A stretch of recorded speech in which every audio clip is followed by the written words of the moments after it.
You ever notice how hospitals sound different at night? Not quieter, just wrong. Like something is trying to pretend everything's normal, but it isn't. Because on my third night shift, I heard a patient call my name from a room that didn't exist. I wasn't supposed to work nights. Nobody is. But when you're new, you don't get choices. You get what's left. And what was left was the 11 p.m. to 7 a.m. shift at St. Darius General Hospital. Everyone warned me. Not directly. That's the weird part. No one said, don't take the shift. They just said things like, try not to go to the East Wing. Or, if a patient calls you from room 217, ignore it. That one stuck with me because there was no room 217. Let me ask you something. If a room doesn't exist, how can someone call from it? The first night was fine. Uncomfortable, but normal.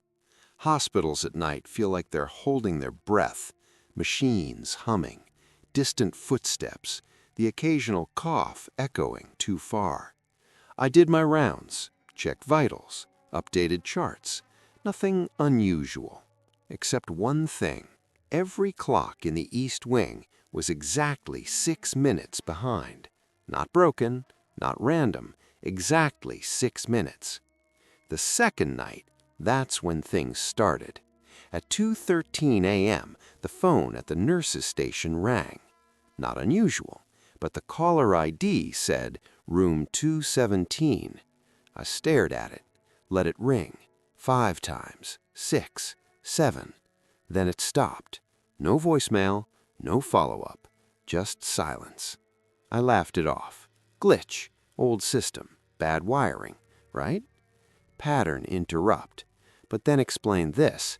At 2:19 a.m., a patient in room 203 asked me, why didn't you answer her? I froze. Answer who? He looked confused. The girl down the hall. She's been calling for you. There was no one down the hall. 204 was empty. 205, storage. 206, under maintenance. No 217. There was nothing. But I checked anyway. Because that's what you do when something feels wrong. You try to prove it's not. It is just what us humans do, right? Halfway down the hallway, I heard it. A voice. Faint. Weak. Hello? I stopped. My brain said, old building, echoes, pipes. But my body knew. That voice wasn't coming through the hallway. It was coming from inside one of the walls. There's a section in the East Wing where the walls are slightly thicker. You wouldn't notice unless you were looking. But I was. And the voice was coming from there. Please. I leaned closer. And that's when I saw it. Scratched into the paint. Over and over. Numbers. 217. You ever get that feeling where your brain is trying to protect you by pretending you didn't see something? Yeah, this was that. Third night. I almost didn't come back, but I needed the money, and I told myself, you imagined it. Stress, sleep deprivation. Hospitals are creepy at night, that's all. So I came back. Big mistake. At exactly 2:13 a.m., the phone rang again. Room 217. This time, I answered. Silence. Then breathing. Slow, wet. You found me. I hung up immediately, hands shaking, heart racing, and then the computer in front of me flickered. A patient file opened by itself. The file had no ID number, no admission date, no doctor assigned, just a name, Elena Voss. Status, deceased. Time of death, 2:13 a.m. Location, room 217. Cause, undetermined. But remember, room 217 doesn't exist. I shouldn't have kept digging, but I did. Every hospital keeps old records, backups, archives. I searched her name.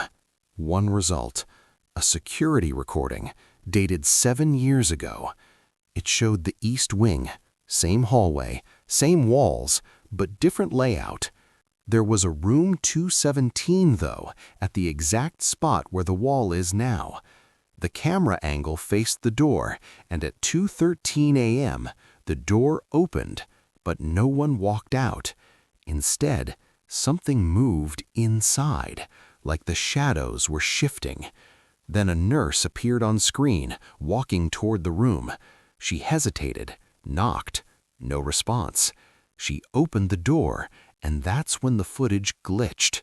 Not cut, not ended, glitched, like something interfered with it. The last frame before it froze wasn't the room. It was the nurse's face, right up against the camera, eyes wide, mouth open like she was screaming, but there was no sound. And behind her, something standing in the doorway, watching. I checked the records. The nurse in the video? She never left the hospital. They said she quit, but there's no resignation, no transfer, no exit logs, nothing. Just gone. Fourth night. I didn't want to go back, but I had one more shift before I could quit. One. Just survive one night. That's all I told myself. You already know what happened. The phone rang. Room 217. But this time, it didn't stop. It kept ringing and ringing and ringing until every phone in the ward started ringing at the same time. Not random, not glitch, perfect synchronization. I picked one up. Didn't matter which. They all had the same voice. Why won't you help me? Then another voice layered on top. Then another. Dozens, all whispering, all overlapping, all coming through the line. The lights flickered like crazy, then went out. Emergency lights kicked in. Red, dim, wrong. The hallway looked different, longer, like it stretched further than it should. And at the end of the hallway, there it was, a door, where there was never a door before, numbered 217. Every instinct said, don't go. But something else, something deeper, pulled me forward, step by step, until I was standing in front of it. If you were me, would you open it? I did, and I regret it every day. The room was normal. Hospital bed, curtains, machines, but the air felt thick, heavy, like breathing underwater. There was someone in the bed, covered, completely still. I stepped closer, reached out, and pulled the sheet back. It was her, Elena Voss, eyes open, staring straight at me, not blinking, not moving, just watching. Then she spoke, without moving her lips. You're late. And that's when I realized she wasn't talking to me. I turned. There was a mirror behind me, but my reflection wasn't alone. Someone was standing behind me.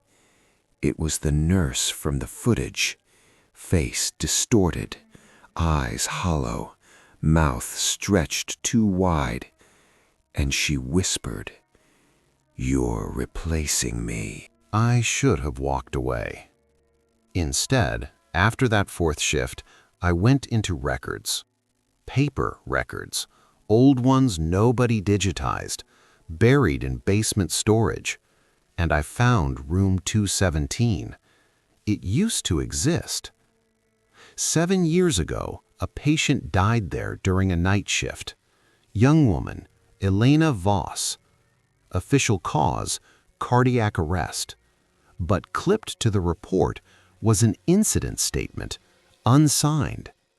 It said the patient pressed her call button for 43 minutes. No one responded, because the night nurse assigned to the wing had fallen asleep. Elena died alone. And that should have been the end. A tragic mistake, medical negligence, case closed. Except, someone sealed the room inside the wall afterward. Why do that if it was just negligence? I kept digging for information and found another report. Restricted, not supposed to be there.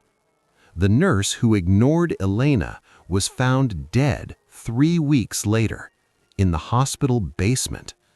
Officially ruled suicide, but the report mentioned injuries, defensive wounds, broken fingernails, like she fought someone or something.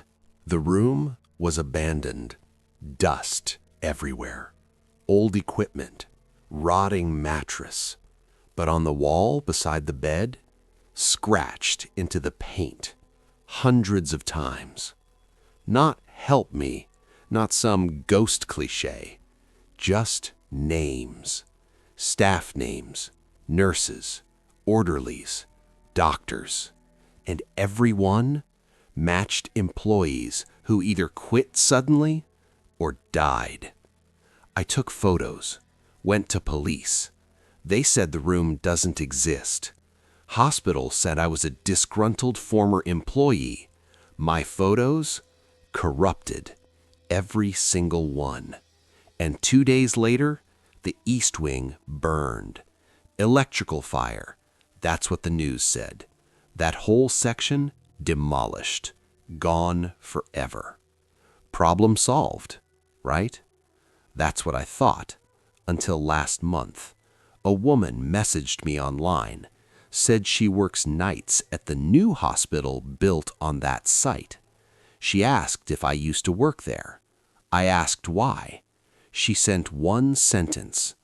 I keep getting calls from a patient in room 217, but the new hospital doesn't have a room 217.